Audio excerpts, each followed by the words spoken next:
नमस्कार, आप देख रहे हैं वीके न्यूज। मैं हूं सुनील राउत। महाराष्ट्र का जो पॉलिटिकल ड्रामा चल रहा है उसको लेकर एक सुप्रीम कोर्ट से बड़ी खबर आ रही है। सुप्रीम कोर्ट में शिवसेना, एनसीपी और कांग्रेस जो पहुंची थी उस पर सुप्रीम कोर्ट ने अपना एक आदेश दिया है। और सुप्रीम कोर्ट ने जो पहली खबर आ रही है उसके मुताबिक सुप्रीम कोर्ट ने कल 10:30 बजे तक इस मामले को टाल दिया है। कल 10:30 बजे इस मामले पर फिर सुनवाई होगी और 10:30 बजे सुप्रीम कोर्ट ने जितने भी दस्तावेज है उन दस्तावेजों को तलब किया है। इन दस्तावेजों में जो राज्यपाल ने जो आदेश जारी किया था उस आदेश की कॉपी होगी। साथ ही साथ जो समर्थन पत्र अजीत पवार की ओर से जो सौंपा गया था उस समर्थन पत्र को भी सुप्रीम कोर्ट ने तलब किया है। तो ये खबर प्राइमरी आ रही है और सभी पक्षों से जवाब भी मांगा है सुप्रीम कोर्ट ने, जिसमें बीजेपी, शिवसेना, एनसीपी, कांग्रेस और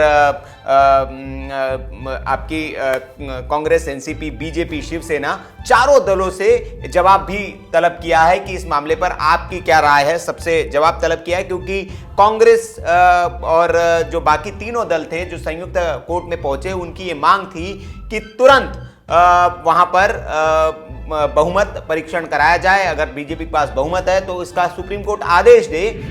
और कपिल सिब्बल की ओर से कई दलीलें भी दी गई।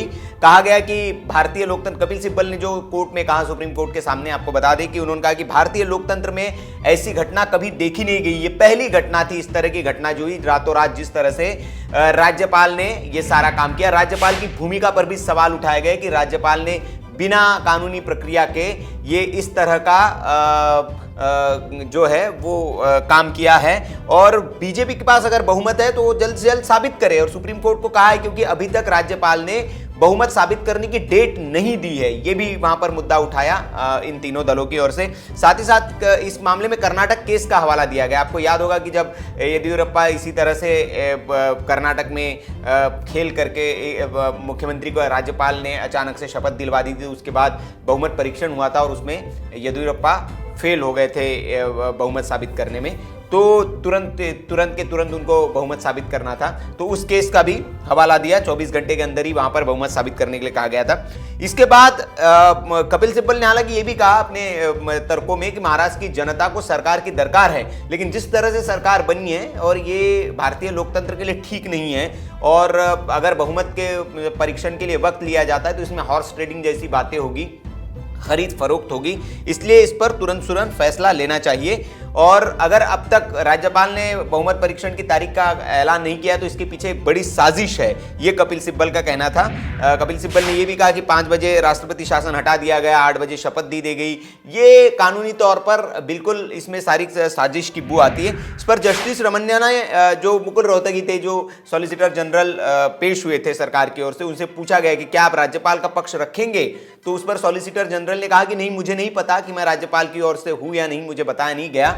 मैं तो सरकार की ओर से पक्ष रखने आया हूं, अपना जो सरकारी पक्ष है। तो वो उन्होंने कहा। और मुकुल रोहतगी ने यह भी कहा सुनवाई के दौरान कि रविवार को इस मामले में ऐसी सुनवाई की क्या जरूरत थी। इतना इंपॉर्टेंट मामला नहीं था कि आप रविवार को इस मामले पर सुनवाई करते। कल भी इस मामले पर सुनवाई हो सकती थी, मुकुल रोहतगी ने कहा। साथ ही साथ ये कहा कि जो भी हुआ है वो कानूनी प्रक्रिया के तहत हुआ है। मुकुल रोहतगी ने कहा कि जो भी किया गया है वो कानूनी प्रक्रिया के तहत किया गया और राज्यपाल को पूर्ण अधिकार है। मुकुल रोहतगी ने कहा कि राज्यपाल ने जो किया उसका उनके पास पूर्ण अधिकार है और उन्होंने अपने अधिकारों का इस्तेमाल करते हुए ही ये सब किया है। तो जज ने यह भी पूछा कि भैया जो बहुमत साबित करने वाली जो चिट्ठी थी, माफ करिएगा, जो सरकार की ओर से जो चिट्ठी सौंपी गई फडणवीस और अजीत को, कितने बजे सौंपी गई, जो सुबह 8 बजे हुआ। तो कांग्रेस ने क्योंकि सवाल उठाया कि रातों रात अचानक ये कैसे हो सकता है, क्योंकि दूसरे दिन तो खबर ये थी कि शिवसेना का मुख्यमंत्री बनेगा और इन तीनों दल के गठबंधन की सरकार बनने वाली है। तो ये सारा मामला सुप्रीम कोर्ट ने दोनों दलों की ओर से रखा गया, लेकिन सुप्रीम कोर्ट ने कुल मिलाकर ये कह दिया है कि कल 10:30 बजे फिर वो इस मामले को सुनेगा। अब कल तक के लिए बीजेपी के लिए राहत की बात है। अब देखना होगा कि कल क्या इस पर फैसला सुनाया जाता है, सुप्रीम कोर्ट इस पर क्या डिसीजन लेता है, क्या तुरंत फ्लोर टेस्ट करने की मांग करता है। क्योंकि खबरें ये है कि जो अजीत पवार ने जो खेल खेला था, चाचा शरद पवार ने उसको पलट दिया है। हालांकि इसकी कोई अभी तक ऐसी पुष्टि नहीं हुई कि सारे विधायकों की परेड उन्होंने करा दी, लेकिन जो दावा किया जा रहा है कि जो 54 विधायक है एनसीपी के, उनमें से लगभग 48 विधायक जो है, 48 से 49 विधायक जो है वो शरद पवार के पास वापस लौट चुके हैं। ये दावा शरद पवार की ओर से किया जा रहा है, एनसीपी की ओर से किया जा रहा है। हालांकि उनकी कोई परेड नहीं की गई, हालांकि मीडिया के सामने कुछ विधायक जरूर आते जाते हुए दिखे। 2 विधायक को तो शिवसेना के विधायक पकड़ के लाए थे एयरपोर्ट से, तो इस तरह का दिखा। लेकिन जो वो दावा कर रहे हैं कि 54 में से 49 विधायक उनके पास है, उस दावे की अभी तक कोई पुष्टि नहीं हुई, क्योंकि ना मीडिया के सामने उनकी परेड कराई गई, ना राज्यपाल के सामने परेड कराई गई। हालांकि वो दावा कर रहे हैं कि हम चिट्ठी जो है समर्थन की, 49 विधायकों के समर्थन की चिट्ठी भेजेंगे। एनसीपी तो ये भी दावा कर रही है कि अजित पवार भी शाम तक वापस उनके पास आ जाएंगे। तो अब देखना होगा, बड़ा दिलचस्प ये मामला है। लेकिन थोड़ा सा कानूनी पहलुओं को हमें समझना होगा कि जिस मामले पर ये तीनों दल सुप्रीम कोर्ट पहुंचे वो कानूनी तौर पर स्टैंड कहां करता है। तो सबसे बड़ा जो इसमें पेच है उसमें दावा किया गया कि महाराष्ट्र में राष्ट्रपति शासन हटाने के लिए कैबिनेट की मंजूरी नहीं ली गई, ये भी एक कहा गया। तो आपको बता दें कि इसका निर्णय जो है वो प्रधानमंत्री ने खुद लिया है। और क्या ये सवाल भी उठता है कि भाई राष्ट्रपति शासन अचानक से जब कैबिनेट की मंजूरी नहीं ली गई तो क्या प्रधानमंत्री ऐसे ही अपने विवेक से कभी भी राष्ट्रपति शासन हटा सकते हैं? तो कानून क्या कहता है, नियम क्या कहता है? तो ये आपको बता दें कि भारत सरकार जो कार्य संचालन नियम है, the government of India transaction of business rules, इसके मुताबिक संविधान के अनुच्छेद 77 की तीसरी उपधारा जो है वो कहती है कि सरकार के कामकाज को बिना बाधा के चलाने के लिए राष्ट्रपति ने कुछ नियम बनाए हैं। इसी के तहत राष्ट्रपति राजेंद्र प्रसाद की ओर से ये नियम बनाए गए थे। 4 जनवरी 1961 को इन नियमों को लागू किया गया था।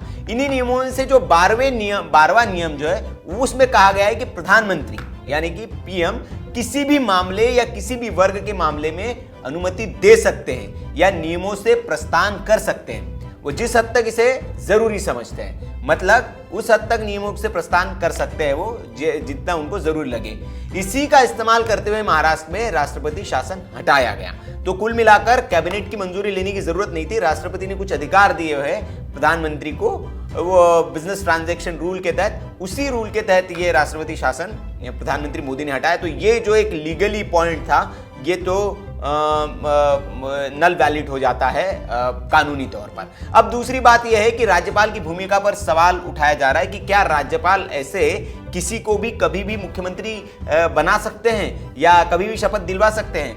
तो वैसे होता यह, हमने संविधान विशेषज्ञों से इस बारे में बात की, तो संविधान विशेषज्ञों ने जो बताया हमें वो आपको हम बता रहे हैं। उन्होंने कहा कि राज्यपाल अमूमन 3 से 10 दिन के भीतर बहुमत साबित करने के लिए वक्त देते हैं। मतलब ये एक परंपरा है कि 3 से 10 दिन का वक्त वो लेते हैं और इस दिन में आपको बहुमत परीक्षण कराना होता है। ये एक आदर्श स्थिति है, अब तक यही होता रहा है। लेकिन संविधान में ऐसा कहीं स्पष्ट लिखा नहीं गया है कि राज्यपाल को बहुमत साबित कराने के लिए मतलब कितनी निश्चित अवधि का वक्त देना होता है, ऐसा कोई अंकित नहीं है संविधान में। ये राज्यपाल का विशेषाधिकार है और स्वविवेक है कि वो 3 दिन का समय दे या फिर उससे ज्यादा का। मतलब ये कोई कानून में बंधा हुआ नहीं है संविधान में कि आपको इतने दिनों में ही भाई ये कराना है। तो इसीलिए राज्यपाल का विवेक है। तो महाराष्ट्र में राज्यपाल ने अगर फ्लोर टेस्ट के लिए समय नहीं दिया है तो विपक्षी पार्टियों को राज्यपाल से मिलकर सदन में उससे उन्हें बुलाने के लिए कहना चाहिए और राज्यपाल से अनुरोध कर सकते हैं कि भैया आप इनको बुलाइए और इतने दिन में। तो राज्यपाल के पास फिर क्या अधिकार बचते हैं? तो राज्यपाल के पास ये भी अधिकार है कि वो कब बुलाएं। एक तो ये बात होगी। अब रही मुख्यमंत्री वाली बात, तो राज्यपाल के पास ये भी अधिकार है कि वो किसे मुख्यमंत्री नियुक्त करते हैं। राज्यपाल के ये विवेक पर निर्भर करता है, वो जैसे भी संतुष्ट हो, अगर वो संतुष्ट है तो वो मुख्यमंत्री किसी को भी नियुक्त कर सकते हैं। जैसे सवाल उठाया गया कि भैया आपने जो चिट्ठी दी गई थी अजीत पवार की ओर से उसको वेरीफाई किया कि नहीं किया, तो ये राज्यपाल के लिए जरूरी नहीं कि वो वेरीफाई करे, क्योंकि ऐसा कभी होता नहीं है। राज्यपाल के विवेक पर निर्भर करता है, वो किसी को भी मुख्यमंत्री बना सकते हैं। तो ये विवेक से लिए गए। और सबसे बड़ी बात है कि कोर्ट में जो चुनौती दी गई है, तो ये कोर्ट में विपक्ष की ये चुनौती कहीं टिकती नहीं है, क्योंकि इस राज्यपाल के विवेक को आप कोर्ट में या उनके फैसले को कोर्ट में चुनौती नहीं दे सकते हैं। हाँ, कोर्ट से आप ये कह सकते हैं कि आप उनको कहे कि बहुमत परीक्षण जल्दी करवा दे, लेकिन आप मुख्यमंत्री क्यों चुन लिया आपने, या आपने वेरीफाई क्यों नहीं किया। तो ये जो तो दावे थे और राष्ट्रपति शासन वाला जो दावा था, ये तो कानूनी तौर पर खारिज हो जाती, क्योंकि कानून में ही इसके प्रावधान है। तो अब कुल मिलाकर हमारी नजर हमें कल पर रखनी चाहिए और कल देखना चाहिए कि 10:30 बजे कोर्ट इस पर अपना फैसला क्या सुनाता है। वैसे बीजेपी जो है अब तक आश्वस्त दिख रही है और अभी भी कह रही है कि उनके पास बहुमत है, लेकिन अजीत पवार, शरद पवार ने जिस तरह से तेजी दिखाई है और सारे विधायकों को मंगाया है, तो बीजेपी के लिए थोड़ा मुश्किल काम तो जरूर होगा। अगर उन्हें वक्त नहीं मिलता है तो फिर कर्नाटक जैसी स्थिति हो सकती है। लेकिन अगर बीजेपी को वक्त मिल जाता है तो थोड़ा वक्त मिल जाएगा कि वो बाकी दलों के विधायकों से संपर्क करके उन्हें तोड़ने की, हालांकि कांग्रेस ने भी सेफ मोड में आते हुए अपने सारे विधायकों को जयपुर शिफ्ट करने का फैसला किया। एनसीपी की भी सभी विधायकों को होटल रिजॉर्ट में रखा जा रहा है। शिवसेना के सभी विधायकों की सेवा पानी खातिरदारी हो रही है, मतलब ताकि इधर उधर भटक ना पाए और कोई खरीद फरोख्त हो ना पाए। तो अब देखना होगा कि बीजेपी बहुमत कैसे साबित करती है। ये बड़ी चुनौती बीजेपी के सामने होगी। तो पहले तो कोर्ट पर कल नजर रहेगी हमारी कि 10:30 बजे कोर्ट क्या ये जो दस्तावेज तलब किए उसके बाद क्या फैसला सुनाते। तो ये सारा अपडेट है महाराष्ट्र का अब तक का।